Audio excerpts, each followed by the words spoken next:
Welcome to another episode of Follow the Brand. I am your host, Grant McGaw, CEO of 5-Star BDM, a 5-star personal branding and business development company. I want to take you on a journey that takes another deep dive into the world of personal branding and business development using compelling personal stories, business conversations, and tips to improve your personal brand.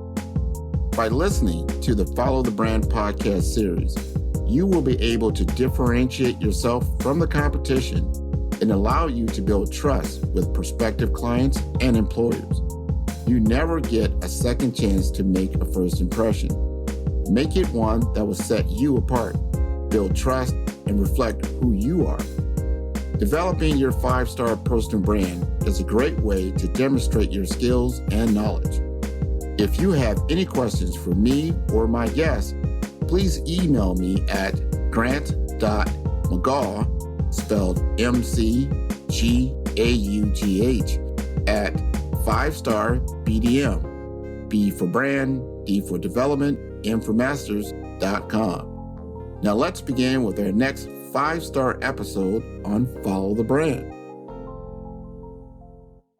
Welcome to the Follow Brand Podcast. I am your host, Grant McGaugh, CEO of 5-Star BDM, where we help you to build a 5-star brand that people will follow.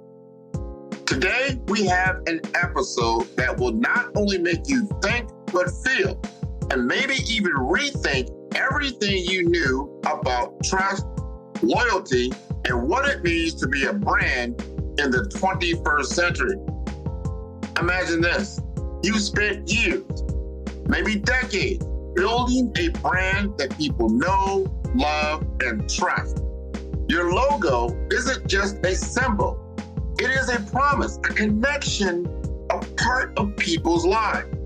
But what happens when that trust is shattered in an instant? When a single misstep, or maybe a series of them, threatens to undo everything you have worked for. This is the world of brand transgressions. And today, we are not just scratching the surface. We are diving headfirst into it with the two most brilliant minds in the field. Our guests today are not just academics, they're pioneers, storytellers, and truth seekers who have dedicated their careers to understanding the psychology behind consumer behavior and the delicate dance of brand loyalty. First up, we have Dr. Shelly Jain, who is not only the Brett Wheat Endowed Professor of Marketing and International Business at the University of Washington, but also a man whose research spans the globe, offering insights that have transformed how companies like Boeing, Microsoft, and 3M manage their brand. Shelly has over 70 publications under his belt and is the co-author of the game-changing book, Managing Brand Transgressions, 8 Principles to Transform Your Brand. So get ready, because he is here to share not just knowledge, but stories that will resonate with anyone who's ever cared about a brand. And that's not all.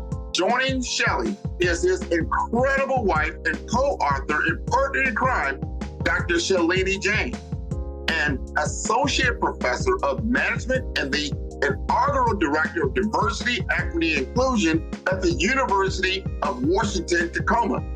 Shalini's work is all about the human side of business, gender representation, ethics, corporate social responsibility, and how companies can and should do better. She is a champion for fairness, and her research has sparked conversations in boardrooms and classrooms alike.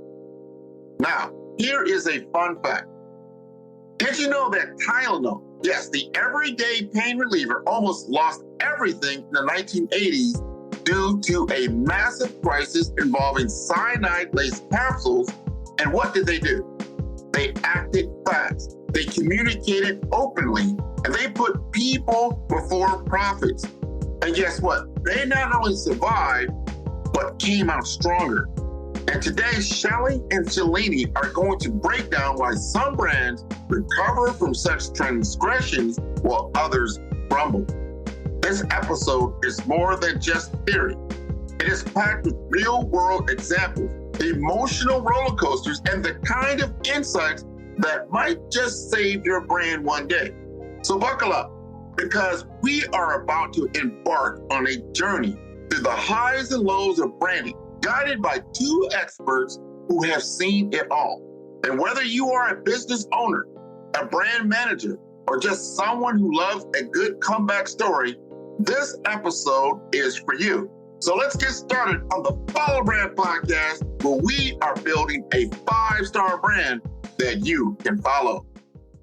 Welcome, everybody, to the Follow Brand Podcast. This is Grant McGaw, and I get to go to my favorite place, one of my favorite places. I used to go to Seattle, like all the time, especially when I worked at this previous company, that I was out in Seattle, loved the Northwest, and then I got a chance to then talk to two individuals who live on Tacoma, Washington, and we had to have this conversation. And he just told me, we're going to talk about brand transgression. That's what this is all about.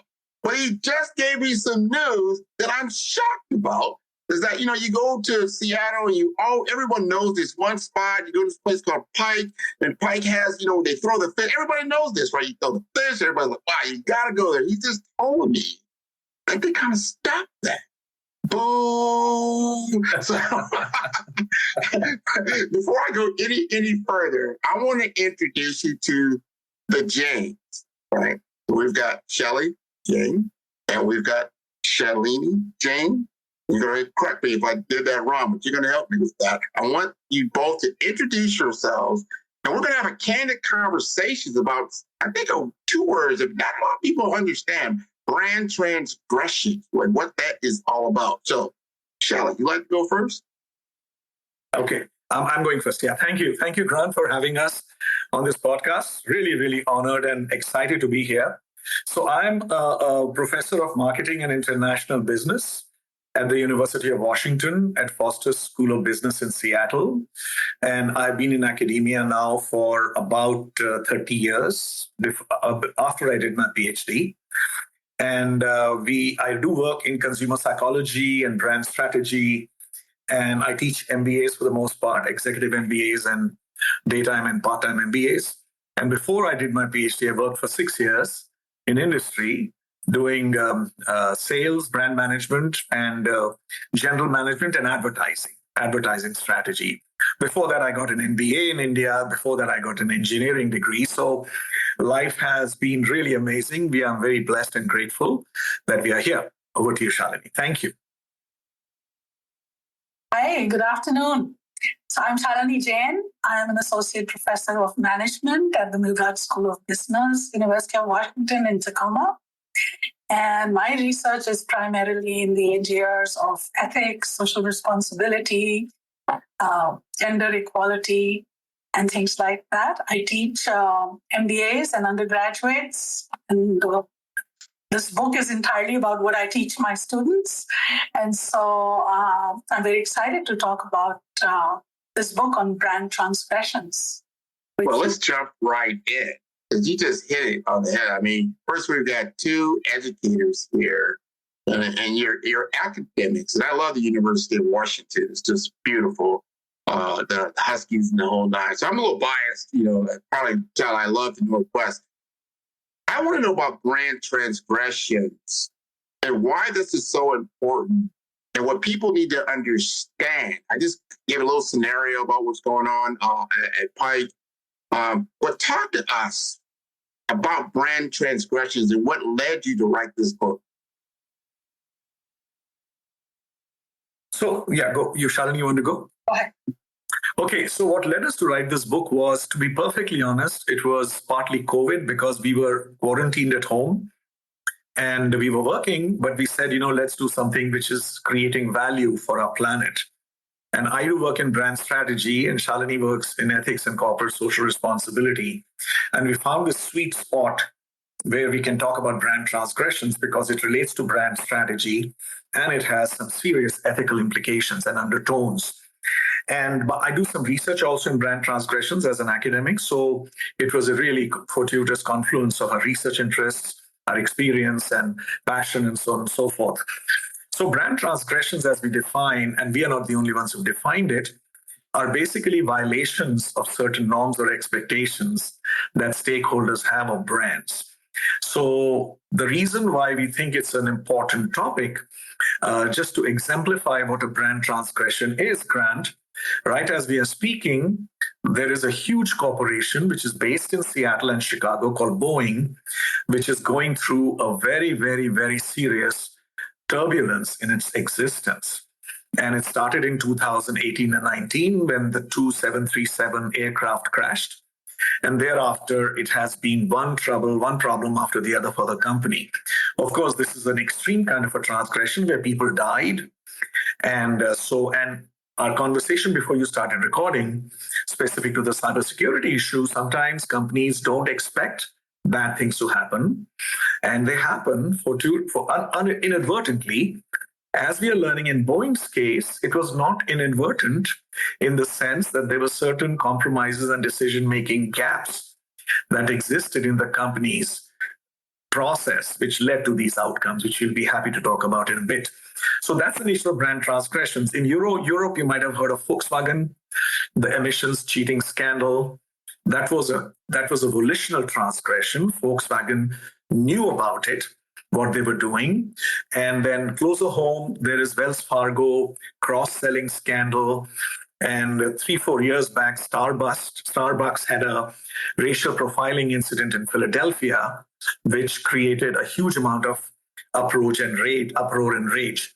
And then, the Me Too movement that we are talking about is a personal brand transgression, where a series of people are being called out for sexual misconduct. So that's really the nature of the problem that we are investigating and how we came together. Okay, that's it. I think that's important because I know social impact and then getting into where brands are today, some successful brands, like they stand for something. You stand for something. It's just not me purchasing a product or service. I'm actually purchasing or investing in an idea. And these things are important. I want to ask Miss Shalini Jain, when this happens, you get a transgression, something has tarnished your brand, something has happened. What are some of the first steps that company can do to try to mitigate some of these problems? So that's a great question. And so let's take the example of CrowdStrike, right? We talked about a potential 20 to 40% drop in stock. Different reports from different sources. They say Fortune 500 companies have suffered losses estimated at about $5 billion. So this is a transgression which is fairly staggering, from any perspective. And so what's the first thing a company can do? The usual thing that companies tend to do is to deflect, to obfuscate, to lay blame on somebody else, to cover facts. And what we propose, the first thing a company should do is to take accountability, which is that's the second thing. The first thing is to do the right thing. And what is the right thing here? So one can talk about the 40% drop in stock market price, or one can talk about the $5 billion loss of their clients. So it's understandable that the company would like to protect itself, but doing the right thing means to focus first on the victim or the customer. This is so important. So important. And a kind of a gold standard in the course of our research, which everybody is familiar with, is the example of Tylenol, right?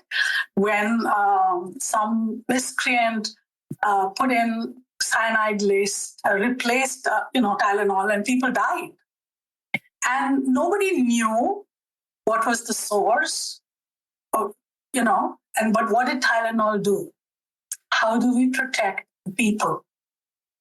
That was the first question. And the second question was, how do we protect our brand? So even though they didn't know what happened, they went on the media in a very unprecedented fashion, where the CEO repeatedly appeared and made announcements. This has happened. Please don't consume Tylenol. They stopped advertising. They even withdrew, took Tylenol off the shelves. And this was a very, it was standard setting at that time.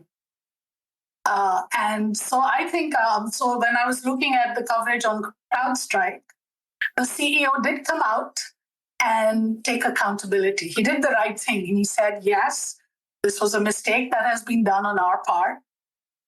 And so that was the first thing. Then the second step, or a second principle that we talk about, is to take accountability, right? Yeah. So it's very easy to say, oh, Microsoft, some other partner, some vendor, some supplier, they were responsible. But ultimately, it's your company, and whoever you associate with, we have to take ownership for that.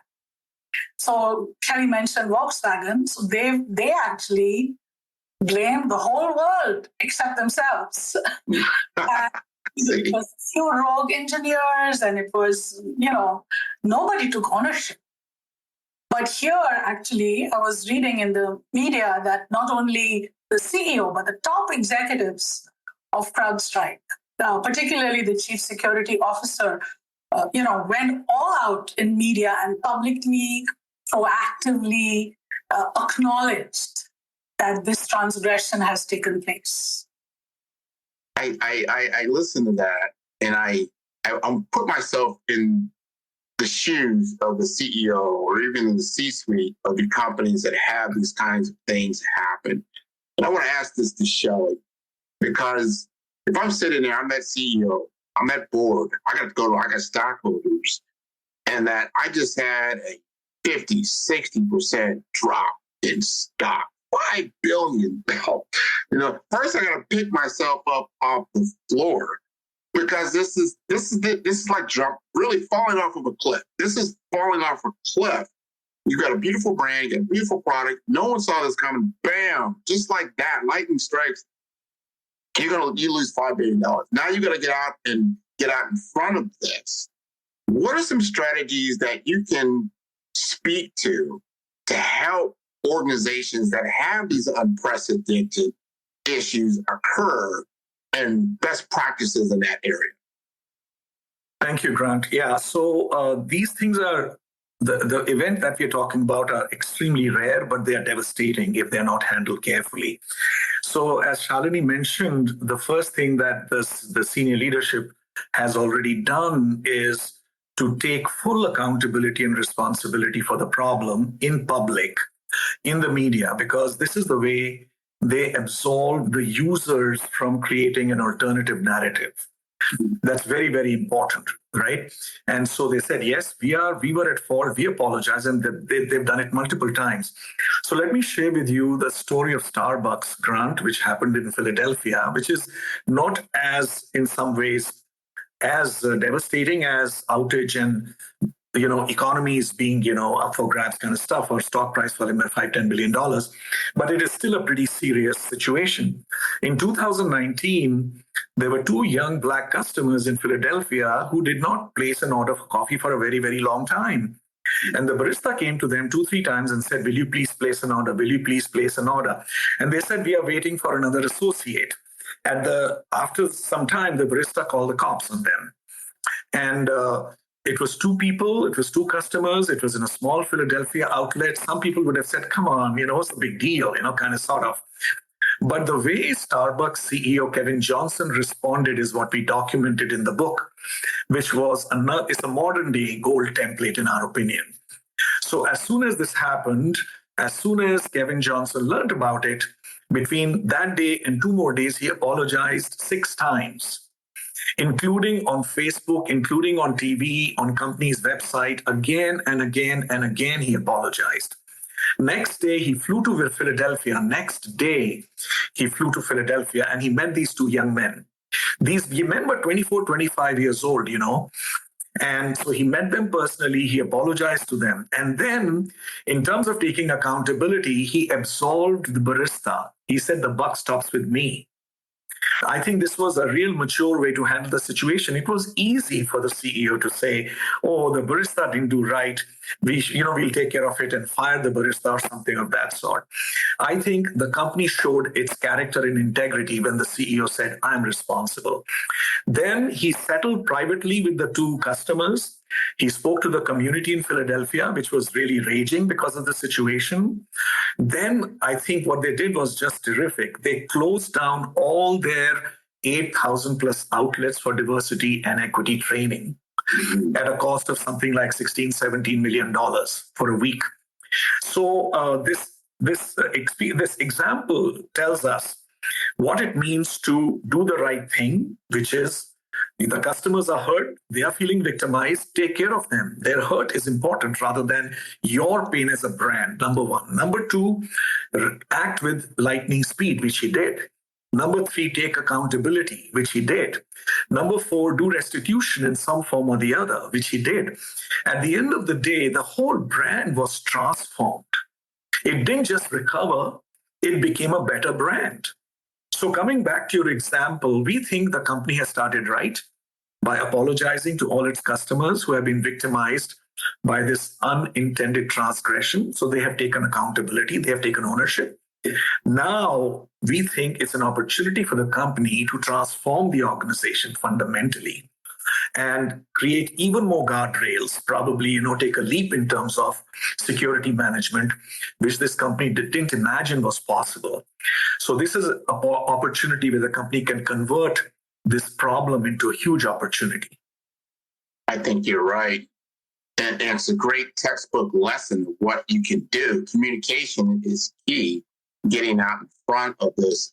I think Shalini also mentioned that. I want to ask her, you wrote this book together, right?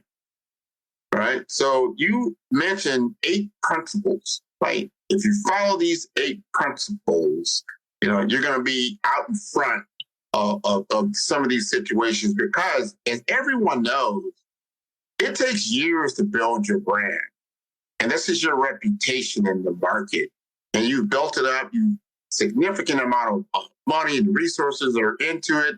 But yet, just like we just learned, in a moment's notice, your brand could be tarnished and it can explode. And it could take years again to rebuild that trust, as you talked about with Tylenol. People probably don't really remember that happened. I know it happened with some ice cream manufacturers as well. There was tainted ice cream, and you hear about these things from time to time. But it takes time to reestablish that brand. So talk to us a little bit about these 8 principles that a lot of our audience, my audience, can pay attention to and apply. Ready to elevate your brand with 5-star impact? Welcome to the Funnel Brand Podcast, your gateway to exceptional personal growth and innovative business strategies. Join me as I unveil the insider strategies of industry pioneers and branding experts. Discover how to supercharge your business development, harness the power of AI for growth, and sculpt a personal brand that stands out in the crowd. Transform ambition into achievement. Explore more at firestarbdm.com for a wealth of resources. Ignite your journey with our Brave Brand Blueprint and begin crafting your standout 5-star future today. So we've mentioned, about 3 of them. So our first principle is about doing the right thing. The second principle is about taking accountability, right? The third is to act with lightning speed. So we are in an age of digital democracy, and minutes matter. So if Boeing, for example, took a month to apologize, that is in this day and age a pretty, a transgression on a transgression, if I may say so. Right? So then the communication you mentioned, to do that transparently, often, frequently, on multiple channels is a very important thing to keep, because that demonstrates a commitment to keep all stakeholders informed, right? And at the bottom of all of this, what we found in our research is that the reasons brands that transgress are unable to transform are because they tend to place profit over principle. And that it's a very tough call because, see, we are in business to make profit. But, there's a lot of research out there that the Gen Z and, young customers, 90% of them don't buy from brands that don't demonstrate value or have social impact. Yes. They are also future workforce for all of these corporations, and they are actively choosing not to work for corporations without conscience. And they have huge spending power. And so these are customers that cannot be ignored by any business. So placing principle over profit is, our fifth. Then the sixth one, which is probably related more to individuals, but I think applies even to companies. It is like treating each life with dignity, which we saw in the case of Starbucks. They were two youths, but they were treated with dignity. And we have innumerable examples of where that hasn't happened. For example, the United Airlines case where a passenger was bloodied and taken off the aircraft with a broken jaw so that his fully paid seat could be given to a crew member. And then that was actually defended by United Airlines as the appropriate thing to do. And then later, when they saw that stock price fall through the floor, is when they regrouped and said, "Oh, this was, So treating each life with dignity is a very key factor for brand to maintain the reputation that they themselves have so painstakingly built over time." And then, as we have been talking, leadership sets the tone. Yeah. So if we are expecting frontline or middle managers to do the right thing, that's not going to happen. It has to begin from the top because that's from where it trickles down all the way.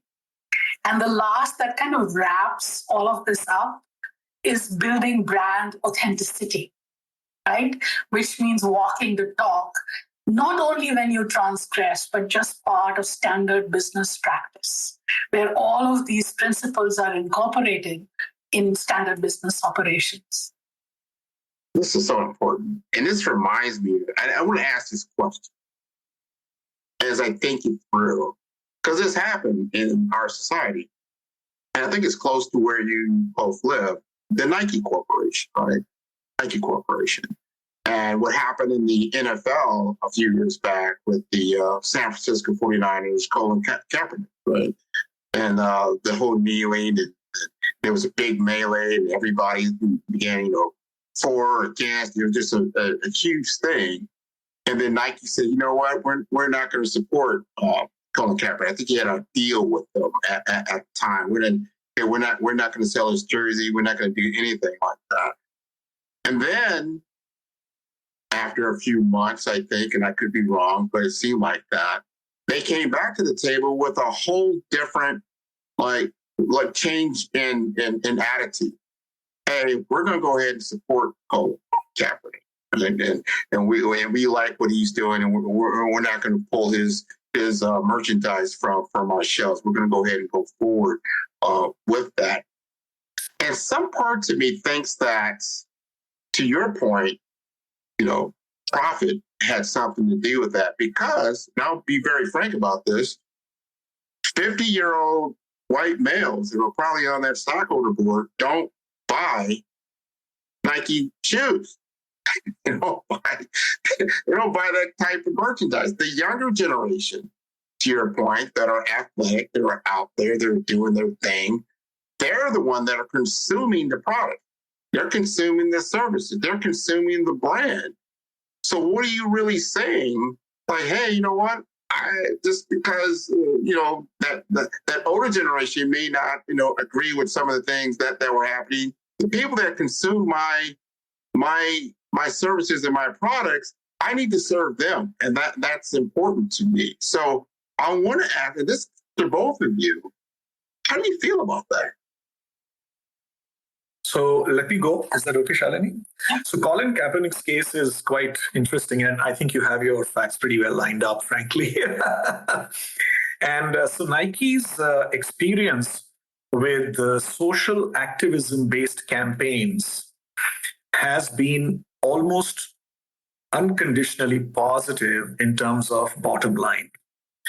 So Nike has taken up the causes for ageism, for gender equality, for LGBTQ equality and respect, and for Colin Kaepernick in specific, and that whole, the controversial campaign and so on and so forth. So there is data which shows every time Nike had a campaign of this sort, which was potentially polarizing, led to increased sales, increased profits, and increased market share. So probably, a cynic might say, oh, they're doing this to make money. They probably are. This corporation is a for-profit corporation, and good for them. They need to make money. Otherwise, if corporations don't make money, they don't survive. They're not competitive, et cetera, et cetera, et cetera. And the economists will say that a corporation is owned by its shareholders. Therefore, shareholder value maximization is critical. And we understand that logic, and we are not dissing it at all. So the cynics might say that, but I think what we are saying is if you can stick to a principle of treating each life with dignity and make money in the process, that's great. We are not saying you should compromise on your profit. We are saying, yeah, if you can do both, that's wonderful. But when the rubber hits the road, when it's trial, when it is, crunch time, that is when the character and integrity of the brand is revealed. And those moments are what we call really serious transgressions. And at that time, we encourage corporations put principle above profit. And Tylenol's example is really amazing because they spent close to $300 million at today's prices in 1982, when the cyanide in Tylenol case happened. $300 million, with no sense of what will happen at the end of spending so much money. And James Burke fought tooth and nail with his shareholders, saying, we need to do this. We have to protect the people. We have to protect the people. And about 6-7 months after the transgression, the share of the brand went from 37% to 48%. So, yeah, we did not have an immediate sense of what will be the financial outcome, but the company profited from it at the end of the day. So we have an intuition in the book that principle above profit will see good outcomes for the company. So we think Nike is doing fine. I believe Colin Kaepernick's career got really hammered after that whole campaign, unfortunately. But I think Nike's strategy is consistent with its brand. They always do social activism-based campaigns. That is the association with the brand. And this was another one, which was pretty much what Nike did. Interesting. Do you have any input on that, Shalini? So I would say Nike is actually, again, a poster child of naming and shaming by the public. It was the first company to be called out in the 1990s. Right? When informed and concerned citizens raised voice against sweatshops. Now, Nike is not the only company on the planet that runs sweatshops, but Nike was targeted because it was the largest, most prominent, and well-known company on the planet. And Nike was consistently targeted for 20 years for its sweatshops, till it transformed and became a gold standard in how it runs its supply chain and the conditions. So, and Nike is also a leader, as Shelly mentioned, in social activism. I would say Colin Kaepernick's case, everybody makes mistakes. They miscalculated whatever that miscalculation was, but they regrouped. Maybe too late. It had its implications, but Nike actually has learned its lesson pretty well. And I think the fact that social activism is such an integral part of its branding suggests that it does seek to value principle over profit, to treat lives with dignity. Of course, we must remember that it's being held accountable for 700 suppliers in different parts of the world. And yes, it must use its economic influence to get better working conditions, but it doesn't have complete control to do so. But it is still, I think, considered a gold standard in how it has improved the working conditions of its supply chain. I like both of you, really very good insights into that. And what I've learned from talking to both of you is that brands have a social responsibility, whether they realize it or not. It's not just responsibility to their shareholders, stakeholders, everyone else. You have a social responsibility for what you represent in the community. And if something does go wrong, that maybe it's not directly your fault, but yet you're implicated in this, you have the responsibility to get out in front of it. I think that's what I got out of this whole discussion. And before I leave both of you, I want to give each of you the mic and think about how, because you both are educated, and I want you to talk to us about the students that you have today and what their interests are and how they may be different from how it was 10, 20, 30 years ago, and what our business community should really understand from that. And I started with Shelly the first time. I'm going to go back to Shalini this time. Oh, me first? You're Sure. first. So I've been teaching for about 10 years. And I think ours is one of the few business schools where ethics and social responsibility is a core course. And so it's a required course to get a degree. And what I teach my students through all of these case studies, and we do plenty of those, is that the current generation has been, I guess, insensitivity and lack of ethics is baked into normal functioning in business. And so there's almost a desensitization in business on social responsibility or doing the right thing. And I have a wide range of students. So when we talk about a case, the first question that comes up is, okay, what was the drop in the stock price, right? And then how long did it take to recover? So, okay, that was a blip. Now the stock price is fine. So it's okay to do, whatever transgression that a company may have done. And the other range, increasingly I'm finding, is that students actually appreciate this discussion. They want it earlier on in the degree. They would like it incorporated in almost, every course, so that they can think not only of ethics and social responsibility in my course, but in marketing, in accounting, in finance, in IT, in operations, because this applies everywhere.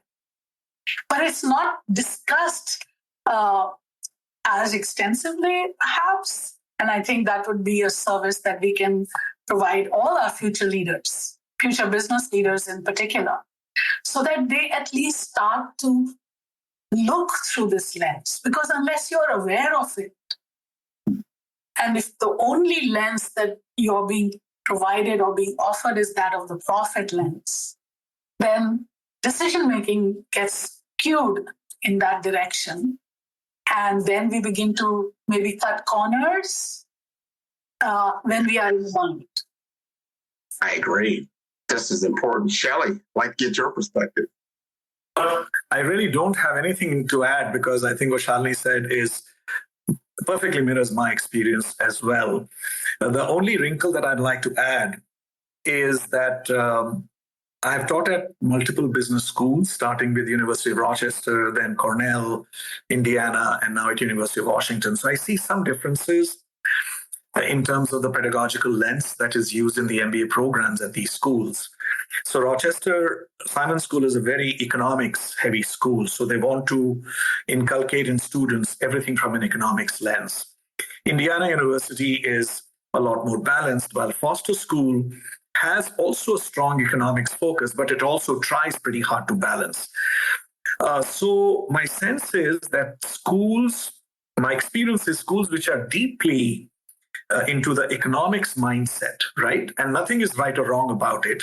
I'm not making any judgment about it. They are, in my limited experience, the profit maximizing principle led schools. And when I did a class, I remember in Rochester on ethics and marketing, or lack of it sometimes. And I took students pretty much head on in class for about 45 minutes. I was just asking them questions. Okay, suppose your profits are hurting, but here is another alternative. Some people are hurting. Which one will you choose?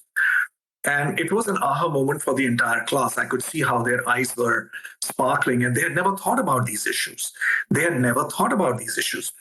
And another experience I've had, which is at Foster School, is that if I bring ethical questions in class, sometimes the students push back. And just like Shalini's, experience. And the reason they push back is because I think they think ethical decision-making is going to compromise profit. That's their fundamental lens through which they come. And so I've been reading papers which show that when companies follow ethical principles, they become more sustainable, they become more CSR oriented, there's more diversity in the organization, and so on and so forth. They achieve better financial outcomes. Because what I tell myself is, if I keep pushing, you need to think social, from a societal welfare viewpoint, I'm not making a lot of headway. Because there is deep ingrainment, as Shalini said, of this profit. But when I bring in this perspective, if you do good, you will be better off financially. That seems to resonate, and that seems to bring both the perspectives together so that they are not in conflict with each other. Though Shalini takes, what she shared with me is that she takes it head on, and which is really cool.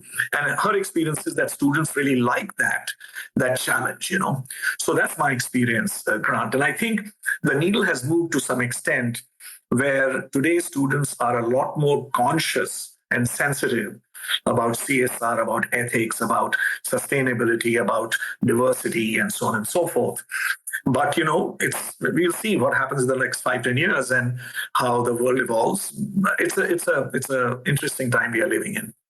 It is, because the next generation has to take their stage and their mindset, their experience is going to be different from those who lead now because of their upbringing and what they've been exposed to. So it's interesting to understand what they're sensitive to and what they're desensitized to, and where that all comes in. But I'm so glad we have to have the voice to let them know, the results of different mindsets and what that looked like. You gave us great examples of if you were in case Boeing and it took you months to get in front of this, what's the results, right? Or case in point, now we're looking at what Nike has done. And then you're like, hey, this is how they handled that situation. So you're giving us some great case studies to take a look at these certain things and understanding that profit is always good. You have to have that, but it's not the goal.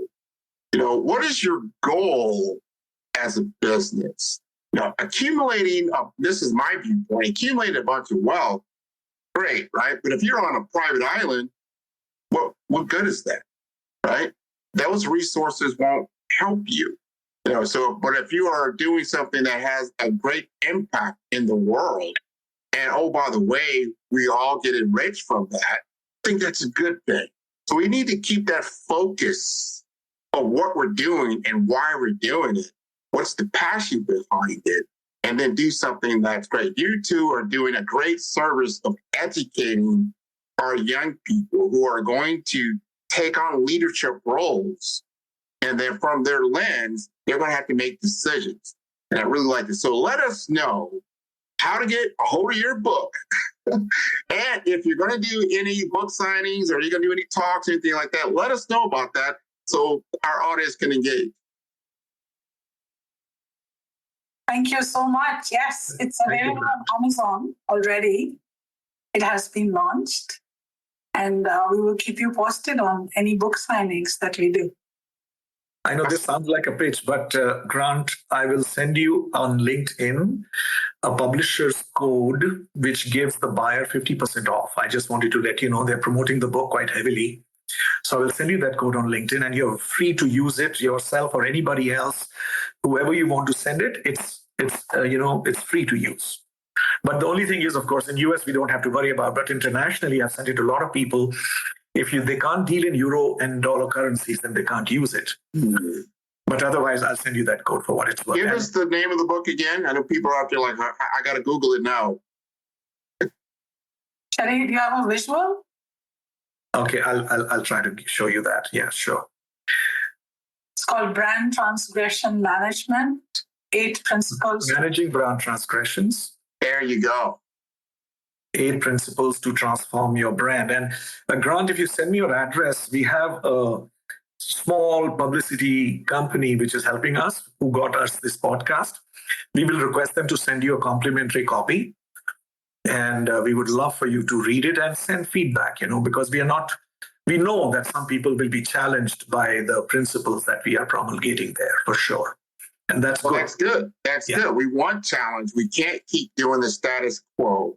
Yeah. There's a reason, there's a passion behind why you wrote this book and what you feel will be impactful as the people move forward, they consume the information and can do different things. I want to thank both of you for being on Follow the Brand. This is wonderful. This is what this is all about. Your entire audience, they can tune into all the episodes. They're very similar to this. There's about 180 episodes of many different topics with great people like the James, who just told us a lot of different great things. And I really, really appreciate that. And they can go to www.5starbdm. That is B for brand, D for development, and for masters.com. I want to thank you both again for being on the show. Thank you so much, Grant. Pleasure. Thank you, Grant. Thank you, Grant. More success to you. Thank you. Bye-bye. Thank you. Appreciate it. Thanks for joining us on the Follow Brand Podcast. Big thanks to Full Effect Productions for their incredible support on each and every episode. Now the journey continues on our YouTube channel, Follow Brand TV series. Dive into exclusive interviews, extended content, and bonus insights that will fuel your success. Subscribe now and be a part of our growing community, sharing and learning together. Explore, engage, and elevate at Follow Brand TV series on YouTube. Stay connected, stay inspired. Till next time, we will continue building a 5-star brand that you can follow.